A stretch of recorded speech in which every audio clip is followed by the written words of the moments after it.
Sup guys, I'm Kel, Red Zone Rogue, and welcome to another Warhammer Age of Sigmar Champions deck strategy video. Today, obviously, I am covering an order deck. This is actually one of my favorite decks that I currently have, and I do have several decks. I was going to say many decks.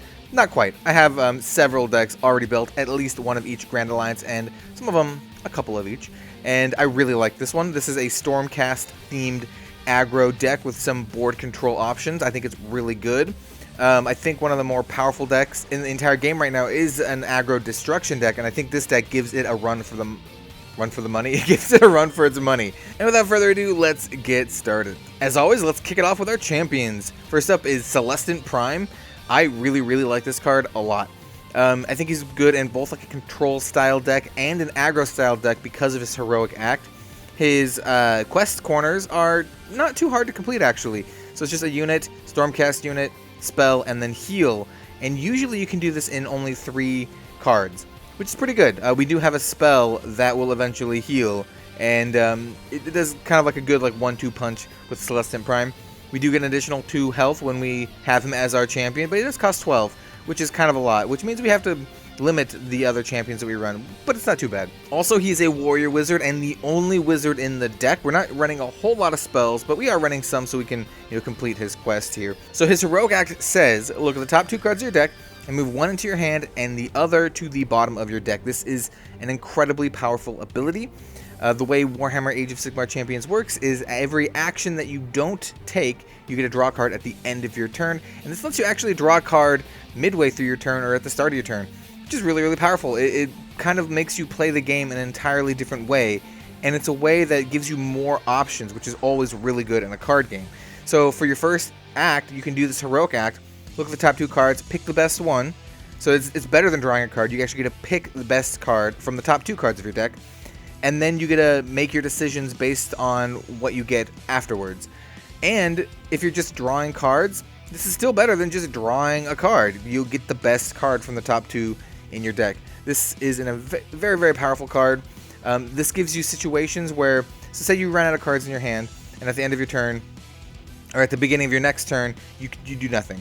So all you have to do is pass and then draw 2 cards. Well, instead, you can actually do the heroic act, look at the top 2, pick a card, and then play that card. So you never have to have a turn where you do nothing. You can always do something, which I think is very powerful in this game. I really like Celestin Prime. It's one of my favorite order cards so far, and I don't know what else to say. It's just really good. You guys should definitely give it a shot if you have it. And so the next one we run is good old Vandus Hammerhand, and he's a pretty good aggressive card. His quests, not too bad to complete. 2 damages, it's not too hard, and he's a little bit faster than he looks because he doesn't have too many unit quests. We also start with an additional +2 health, which is really good. By the way, we're going to start with a lot of health with this deck. And his special ability is also really good for an aggro deck. He says, when a unit controlled by this champion is removed by your opponent, deal 3 damage to them. So you place high value units on this card, and if your opponent is even able to remove them, they have to take damage. That is super good. I really like Vandus Hammerhand, and he's a good way to ensure that you deal damage to your opponent, especially when you really need to. And then finally, we have 2 Liberator Primes, and this one is a pretty standard one. It's damage, unit, ability, and Stormcast unit. Every single unit in our entire deck is a Stormcast unit, so getting all of these, Stormcast requirements is pretty easy.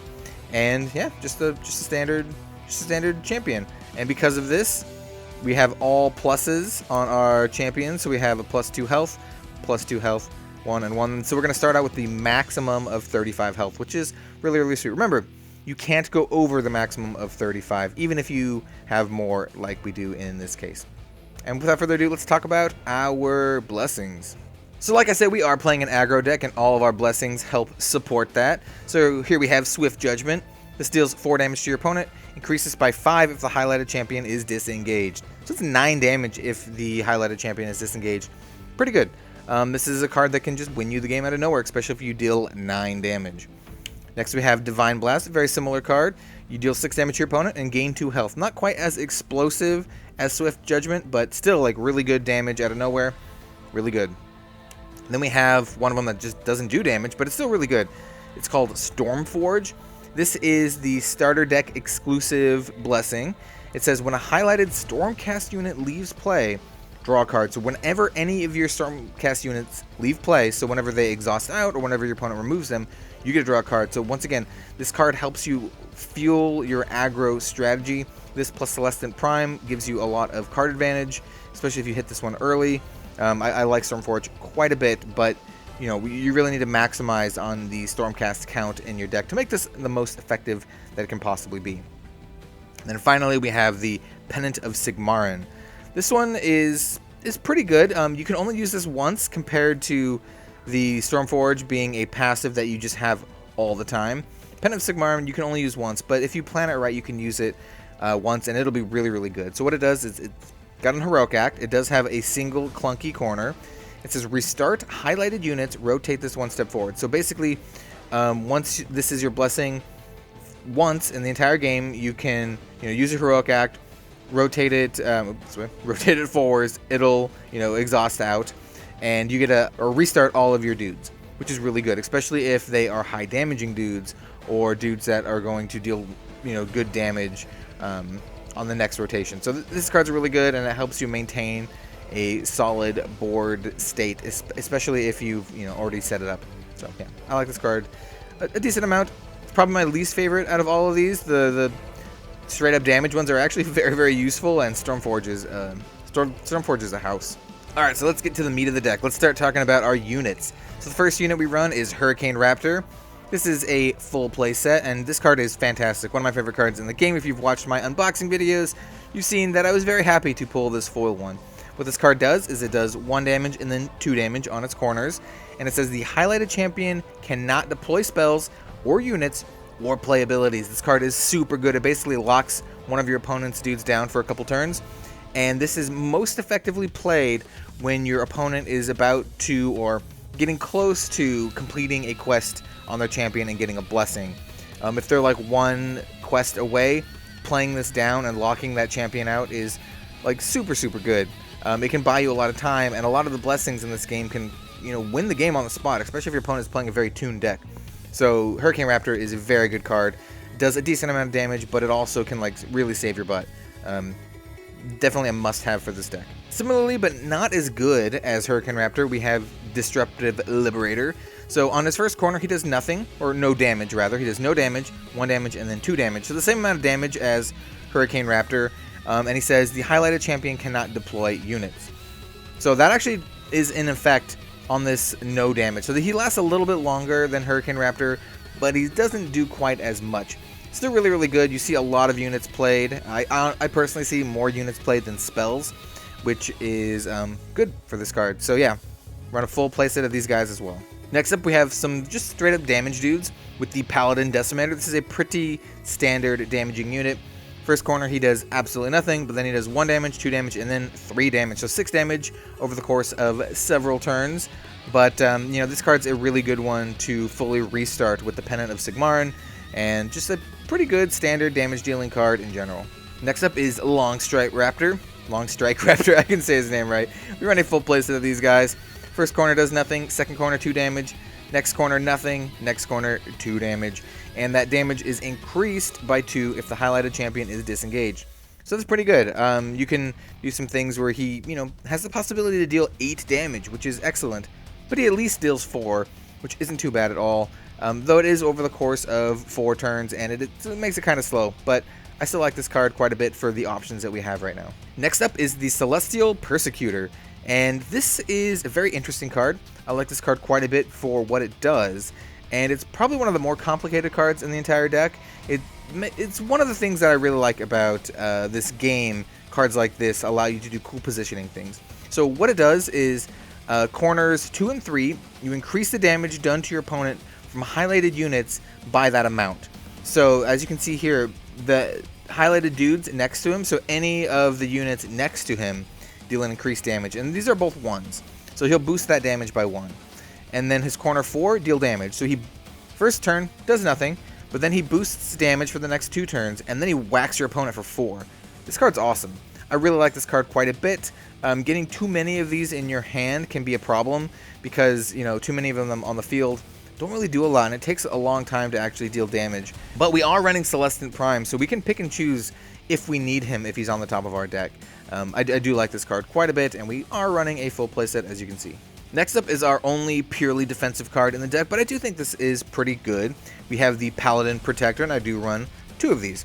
So what he says is he reduces the damage received from highlighted enemies by the turn amount. So reduce it by 2, reduce it by 1, and then it also says highlighted allied units cannot be removed.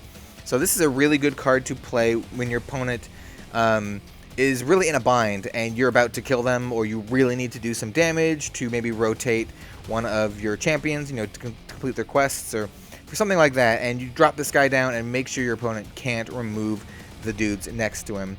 Kind of a situational card, but I do like it quite a bit, and it kind of fits in the disruptive theme, especially with the other 6 disruptive cards that we have. Well, there are 2 disruptive cards, but we run 6 of them. So, yeah. Next up, we're going to talk about the spells. We aren't running very many spells, but the spells that we do run are quite good, as you can imagine. So we are starting off with Warding Light. As you can see, I have a full playset of these guys. This is an interesting card, and it's the only one that can actually complete Celestant-Prime's healing quest in the deck. And I'm doing this and not running some of the other healing cards because I think this is the best one, and it's also, fits in our aggressive strategy. So turn 1 it does nothing, turn 2 it does nothing, and then turn 3 it does 4 damage to your opponent, and we gain 4 health. So this is the card that you want to play when Celestant-Prime is on his 3rd corner. So when he is all the way here, you play the Warding Light, and then he will rotate to the healing part. And then after, a couple turns, he'll do 4 damage, we'll gain 4 health, and then he'll finally complete his quest. I do like Warding Light quite a bit. If your opponent is running like a heavy amount of spell removal or spell denial, it can be difficult. But I don't see a lot of people doing that these days because a lot of people really aren't running spells in general. So it's not been a problem yet. And yeah, once again, just helps fit our strategy dealing damage. Next up, we have the Light of Sigmar, and this spell is a really good spell. It does 4 damage. We are running a full playset of these, and it says remove a highlighted demon, risen, or spirit unit. And it goes away the next turn, so it immediately just deals 4 damage. You don't have to wait, just bam, 4 damage on the spot, and the next turn it exhausts out, and you can do something else. Light of Sigmar is an incredibly good card. It can occasionally, remove a key unit, but not all the time. And by not all the time, not most of the time. But it's still like 4 damage for just 1 card, which is quite good. Next up, I have Sanction, and well, this is the only Sanction I run on the deck because this card is pretty situational, and it is really slow, but I do think it's good in the matchups that it's good. So what it does is corners 1 and 2, highlighted champions cannot deploy spells. And so it has a pretty good radius here. And then corner 3, you damage your opponent for 3 damage. So the first 2 turns, your opponents can't play spells, you take 3. I like Sanction quite a bit, but it is situational, like I said, and it is a little bit slow. And we definitely want to run something more like Warding Light over Sanction in a deck like this, where we really need to gain that health to complete our quest for Celestin-Prime.